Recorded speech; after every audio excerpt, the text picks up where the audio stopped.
सबूत तेरे कोल है, गद्दार तेरे सामने। सबूत तेरी जेब च, मुल्क दे अजीज दे, वतन अजीज दे गद्दार तेरे सामने। वजीर आजम तू छड़िया क्यों है? सानू तो शक पैंदा बल्कि पक के कि तू मिलिया होया गद्दारां दे नाल, तू मिलिया होया गद्दारां दे नाल। जेड़ा अमरीका कम गद्दारां को करवाना चाहता सी, जेड़ा अमरीका कम पैसे दे के करवाना चाहता सी, वो तू खुद कीता है, तू खुद कीता है। तू अमरीका की शबाशी लईए। अमरीका गद्दारां को मुल्क सटवा के, गद्दारां को तख्त सटवा के उन्होंने शबाशी देना चाहता सी।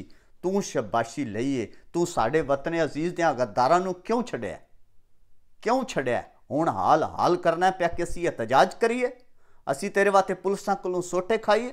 क्यों छड्या वतन अजीज दियां गद्दारां नूं? असैंबली दे विच बैठे सन, दिवालियों बूहा बंद कर, पुलिस बुला, उन्होंने फड़, फायला, गल मुका।